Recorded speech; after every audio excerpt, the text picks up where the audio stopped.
All right, welcome to Coffee with Coach. UAB heads to Tampa this week to take on South Florida. So with that, I'll kick it over to Coach. Well, I don't know, again, if there's a whole lot to say. Another incredibly disappointing game, a game that did not reflect our week of preparation against a very good opponent, but that doesn't matter. Like, we did not play good football in any of the three phases, and it's I'm disappointed. I feel like I've let down a lot of people, and it's my job to get us playing better football, and I have not done that to my expectation. And my mindset is to change some ways I do things to hopefully get a better response from our building. Kind of on that note is when you talk about needing to change some ways you do things. How difficult is that when you've been doing things one way? Is it difficult? Is change difficult? Change is always difficult, but I'm open. I this is a term that I think is a little esoteric and people cringe at to some point. I agree, but it's true. Like, I have a growth mindset. I did not come in here thinking that I had all the answers. I think I've learned from really good people. I've tried to be a good listener, learner. I applied some things that others had told me were the right things to apply. They've proven not to be the best way of doing things, and that's my fault. And then I have some core beliefs that I think need to adjust, not change, but adjust. And I think we're also all learning the modern day dynamics of college football and what motivates a player and a coach. And I think you can't be an old curmudgeon and say, well, this is the way it should be, so everybody needs to do it this way. I think you have to be, well, here's the reality, and here's how you try to get the most out of your people. Coach, when you say change, there's a lot of different things that you can change. Small things that we won't see, or the fans won't see. What's the biggest change that you're doing starting this week? I think some of that stuff is internal, and people wouldn't understand even if I tried to explain it, just because it's affecting so many things. It's not as easy as saying, oh, we're going to go from morning to afternoon, or hold them more accountable. I mean, we always hold them accountable. It's one of the foundational principles. I think the biggest disconnect that I have seen is I've never been around in my history in football something that is so different from the practice field to the game. As I said last week, I've been part of bad teams, and you're bad, and you practice bad, and you go play bad. You've seen that, been a part of it. I've been part of teams where you just know you're better, and you practice at a really high level, and you go out and you play just like you practiced. This is the first place I've been around where we practice at a very high level and then don't come close to playing anywhere near that. So I'm asking myself, are we practicing the right way? So it's things like that, like, are drills transferable? Are practice sessions transferable? Is the messaging transferable? Obviously, no, right? Because we're not getting the results that we want, and we're not putting our players in a position to where they can do what they do in practice on the field on Saturday. So I think that's the easiest way to explain it, is taking the time you're with the players, the 4 hours a day you're with the players, and saying, okay, how do you reshape that so it's more transferable to the game? So when they get to the game, it almost feels easier than practice, because something's happening where it's harder. Like, basic things that we do not see happen in practice are happening in games. I don't blame the player a lot of times, because as I told them, as I've told people before, I've never met a player that wakes up in the morning and says, you know what, today I'm purposely not going to do that, what I was taught to do. I'm going to run.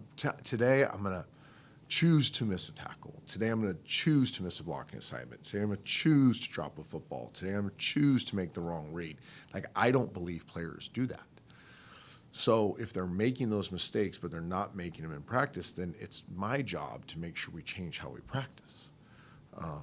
Or it's not even just practice, prepare. Because it's 4 hours of preparation a day. It's 2 hours out there. Does that make sense? Like, I'm trying not to get too out in the clouds, but that's probably the easiest way of saying it. Yeah. Going along with that, have you had those conversations with your coordinators too, to maybe if you're changing, are they going to do the same thing and follow suit? Yeah, and I think this coach dynamic's interesting in college football. You hire people that you believe have the same values as you, and I believe both my coordinators do, and they're both problem solvers. It's one of the things that I look for. And they have actively worked on problem solving. They're frustrated too because they feel as if they keep trying to address the problems, trying to make the corrections, doing what they've have in their tool belt to fix what is plaguing us. I think they're like I am, like, okay, well, then help me grow and find better ways to do it, because obviously our ways are not working. So I think we're all in this kind of growth mindset of we're willing to change any way we need to change to help our players be more successful on Saturday. And that's really what this comes down to is taking all agendas aside, like our job, as I've defined it in this building, is to help them reach their potential on and off the football field. We're seeing growth off the field, but we're not seeing that growth on the field. So therefore, we need to change our ways of how to try to pull that out of them on game day, so they, as Coach Saban said, and I think he said it brilliantly, it was create value for themselves. That they have to understand that we want them to create value for themselves, not just this NIL value, but value as players, like value as people, value as learning lessons that will help carry them into their future lives, whether that be football or something else. So it's on us to make sure we're doing the right things to get them to play their best. Coach, you mentioned talking to some of the past people from your football life about practice, and they say, everything looks solid and that sort of thing. When you talk about making those changes, even though you like how you practice, to try to pull more out of them during the game, do they have any ideas on that? Have you kind of heard what, maybe you would go to? Yeah, I'm wrestling with a couple things. The healthier team is always something you got to be concerned with too. Some of this is, how physical can you be in the middle of the season? Let's take tackling. You can't tackle in practice. Like you can't expose your running backs, your wide receivers to full tackling during the week. So what kind of drills do you use to learn better tackling? What, as we call it, thud. Are you familiar with thud? So thud is we're going to come up and we're going to be in a great form to tackle, but we're not going to tackle you. We're going to thud off. Well, how do you thud better? I think one thing with tackling is that I've never seen a bad athlete that was a good tackler. A lot of tackling is an athletic index. So how do we help them get more flexible? How do we help them get stronger? How do we increase their athleticism in season? Lau does an incredible job. And one thing we did last year, and it's showing up this year too, is we actually get faster as the season goes on. We're one of the few teams that the GPS numbers get better during the season. So we're doing that from a speed aspect, but it's not translating into some of the things that speed and athleticism should be able to produce.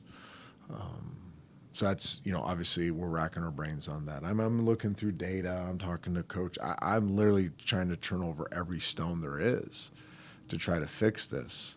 But in terms of a practice profile, there's only so many things you can do without exposing your players to injuries that you wouldn't want to have happen during the week.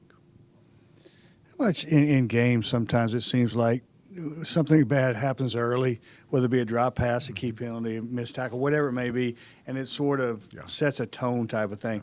Is that accurate, and how do you quit that from Steve, happening? it's incredibly accurate. It's the thing that hurts my soul as much as anything is, one of our core values is life-bringing energy. And I think that has been lost. And that's my fault. Anytime your core values, they're not signs, they're not T-shirts, they're not things that you say in press conferences, although many times that's what a lot of coaches do. They should be your fabric. You should be weaved with the core values of your program. And we've done a pretty good job on a couple of them, but I think that is one we have absolutely whiffed on. The final E in our rare squared is life-bringing energy. Like, regardless of circumstance, regardless of situation, you need to bring life to others. And we literally suck the life out of others. Body language is terrible. Audio is terrible. Just everything that you're looking for that good football teams have, something bad happens to us, and so you get kicked in the groin 30 times. And I'm searching for how to change that. It's not who I am. If I am passionate to a fault sometimes, but I find myself on the sideline. It's interesting. I'll give you an interesting example. When we get on the plane, we have the iPads, and it gives you 4 views of a play. It gives you the wide, it gives you the tight, it gives you a hybrid, and then it gives you the TV copy. So I'm sitting there on the plane, and I'm watching. Okay, here's this. I'm grading the film, offense, defense, and then about 6 times during the game, the TV showed me. Now I can't hear what they're talking about. Okay, it's no audio on the iPad, so they just show me randomly. That's the TV copy. The cameras did hey, let's do a jib shot on Dilfer, and I watched myself. I'm like, that's not me. Like that. I'm sitting there and look academic. Trust me, I'm not real academic. Like, where's my passion? Where's my enthusiasm? Where's my fight? Now, internally, I'm doing that. And there's times that I'm trying to do that. But I own the fact that I haven't been the best version of me on the sideline from an energy standpoint either. So, that's just another self-growth that I need to look at and say, well, maybe they're feeding off my lack of passion, my lack of intensity. Now, I just don't want to be the guy that runs around and jumps up and down and high fives just so the camera sees him do it. That's not the intent. But if they need more of that from me, then I need to be that for them. So another thing I'm looking at to try to hopefully inspire our group to have more passion on the sidelines, because that's really what it is. Like, I feel it, I see it, and you can't, football has so many ebb and flows. When you're good, when you're bad, you're indifferent, right? The game is just a roller coaster, and you can't let that suck the life. Your energy has to be independent of circumstance if you ever think you're going to turn the corner. And I think that's a message that our players not just need to hear, because words are cheap, they need to see, and maybe they need to see it more from me. Is that, just real quick, is that sideline domain or something that you just kind of noticed recently, or you know what I'm saying? It's the first time I saw it. I didn't, other games that I watched, maybe I didn't notice it on the TV copy. I don't watch the games on TV. I just see these copies, these clips. This is the first time it jumped out at me, was 1, you've gained weight, and 2, where's your passion? Talking about trying to be in the moment, and I'm interested to see the health of this program moving forward. I know in the NFL it's different. You got a GM that does it. You're kind of the GM as well. What's the health of this? How you like the way the future's looking with recruiting? You still got to do both, coach and recruit. What are you seeing? And I wanted to talk about this conference. We talked about it last week, and you don't make excuses, but you've got some teams in this conference. So is that kind of, do you look at that? I mean, Army could be one of the top teams. They're ranked AP Navy as well. So how do you kind of balance both of that with recruiting as well? Maybe that's an open-ended question. There's a lot of questions. Yeah. All right, let me dissect that. Sorry. No, you don't be apologetic. I just don't know where to start. You know, you just open yourself up for like a 10-minute answer. So. Yeah, I'm gonna try not to do the Dilfer answer here. Our conference, I don't. This cannot come off as an excuse. Our job is to win regardless of opponent, whether it's Arkansas, whoever. But our conference is very difficult. I don't think anybody understood, myself included, was the jump that this program was about to make. And I think we need to own that.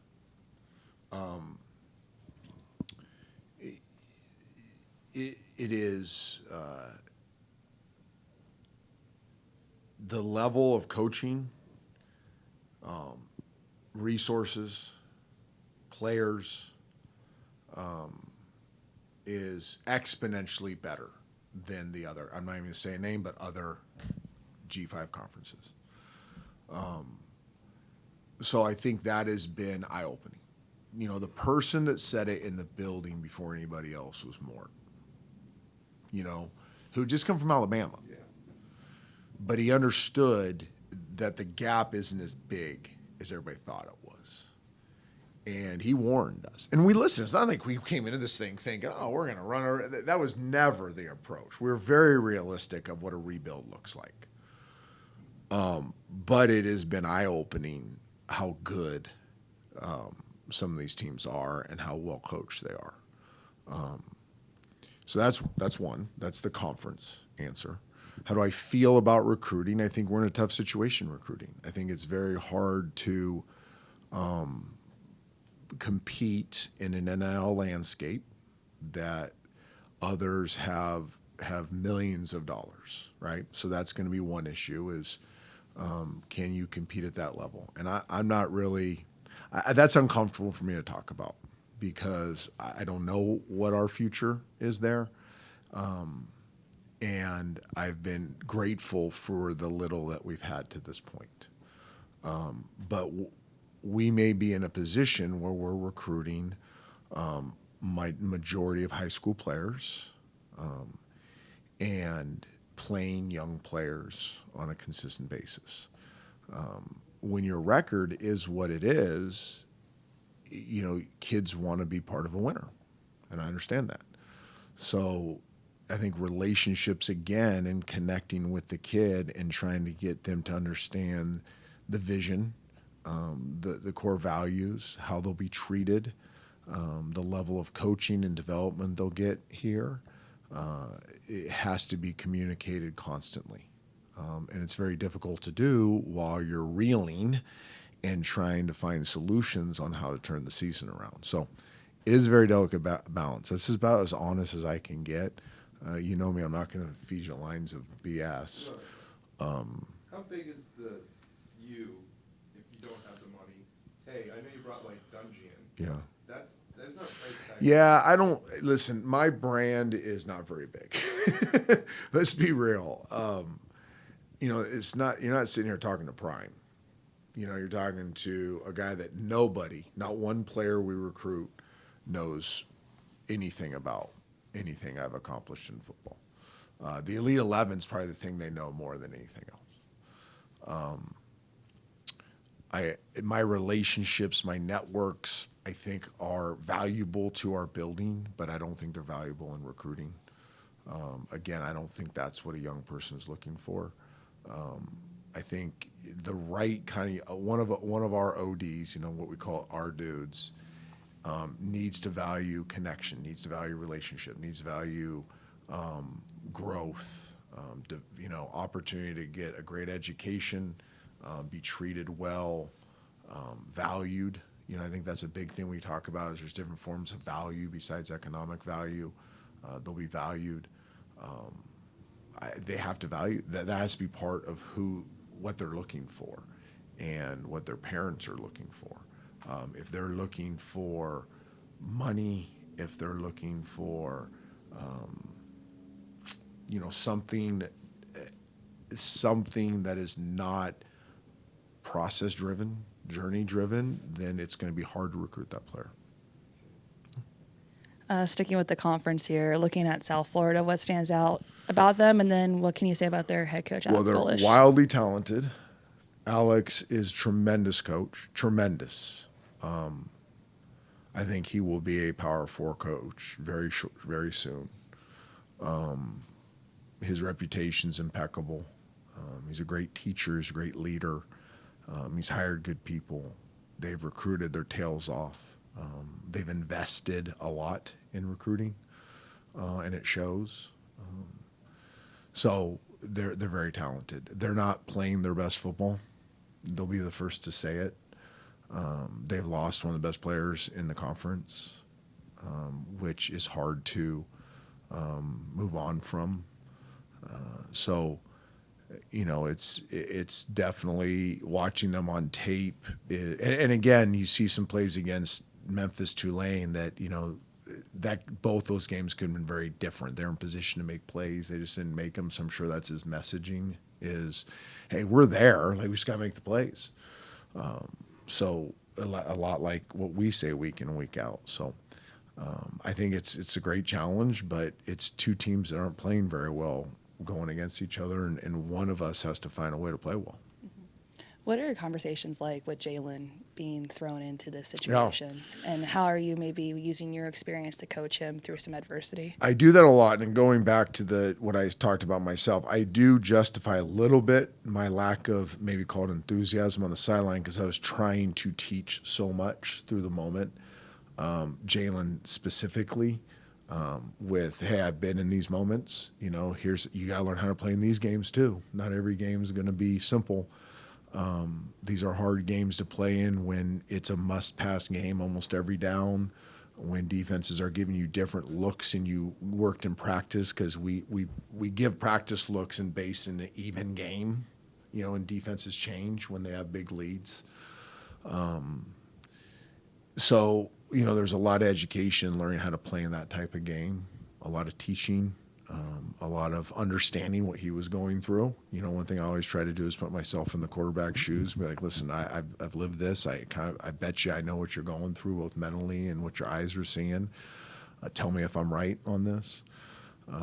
But I will say this about Jalen. Outside the first interception, he played tremendously well. Like, he gave us a chance to move the ball, you know, and in a very difficult situation when he's getting a softer shell coverage that's harder to throw the ball downfield to. But he made some tremendous plays in that game, and we didn't support him enough to have it, you know, look better, so to speak, or be more productive. Do you have an update on Jacob's game? I'm sorry. I don't. I'm talking to Jacob today. I don't have an update as we sit here. They mentioned on the TV broadcast that Isaiah Jacobs is out for the season. Is that accurate? That is accurate. Isaiah's had surgery, had it Friday. Will miss the rest of the season. It's devastating because he's, you know, our moral authority in our locker room. He's our team captain. Very good, very, very good player. But, you know, injuries are part of the game, and he's handled it tremendously well, as I expected he would. Is that a situation because of that when it happened that it's possible it could be a medical? Yes. We're hoping and praying for that, yes. Okay. And then the other thing on South Florida with their quarterback, is he, from what you understand, is he week-to-week type thing? My understanding, and again, this is very hard in college football. I kind of appreciate what the SEC is doing with injury reports. But we don't know. Like, we haven't heard if he's out for the year. We just know he's hurt. So we'll prepare for both. When you prepare for, but when you're preparing for a backup of a guy like that, how do you prepare differently, or you know, kind of how do you do that? Yeah, I mean, it's like the kids. The starter is, like I said, one of the best players in the conference.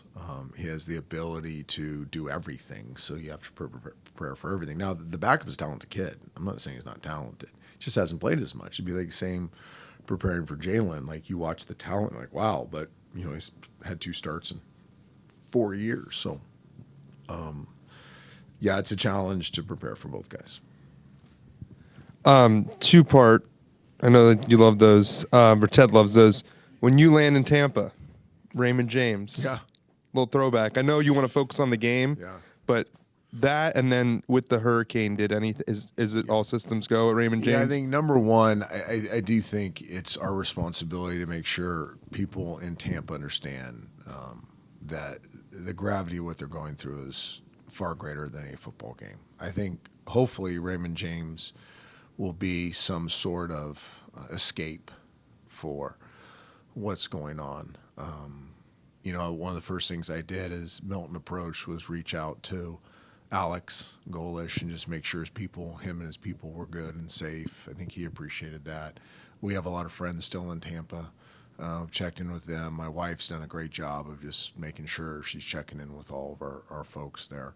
I think when we land, it'll be somber because of what they've gone through. I don't expect, when Helene and Milton hit back to back, it's not like it's going to look pretty. So, I think that's going to be the first thing. I'm not real nostalgic. I remember going there for the Super Bowl. I just played there for 6 years, and, we landed, and everybody's worried. How's Trent going to handle this? To me, it was, I think the funniest thing was, I don't know if I ever told a story. It's really funny, actually. I don't know if it's appropriate. I'll tell you off camera. I didn't do anything wrong, but how I was welcomed back was pretty funny. It was not I'm somebody that gets very locked in on the next challenge. I don't really have a great rear view mirror. If you use a car analogy, my rear view mirror would be not even up there, it'd be hanging and kind of by the dash, and I'd have to pick it up to look in my rear view mirror. I have to consciously look in my rear view mirror in life. So I just kind of block some of that stuff out. So I'll be focused on trying to find a way to get this team to win a game more than anything that has to do with Tampa. I have been very well supported by the people in Tampa over my career. When I go back, I don't know if that'll be the case this time. I don't know how they feel about me.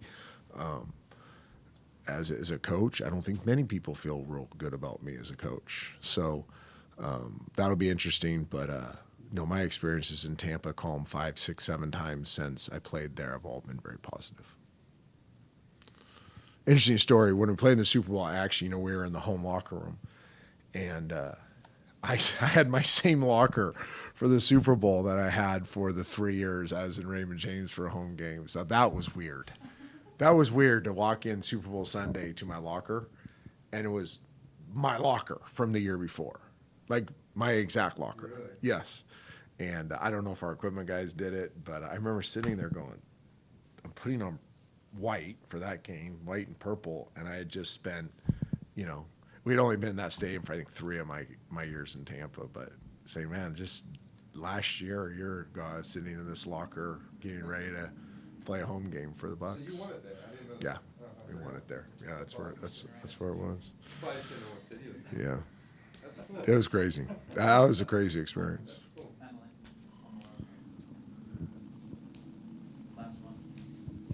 Well, I can do this all day, Ted. I love this. When you're going through a tough time like y'all are as a team, and you've been through stretches like this, what does one win mean? What when you win one time when you're going through a bad time, what does that mean It's to a huge. team? It's huge. You're desperate. I think desperate is a very honest term right now. We're desperate to go 1-0, and man, it would be massive because it would be affirmation of all the hard work and months and months and months of what we've tried to do to go 1-0.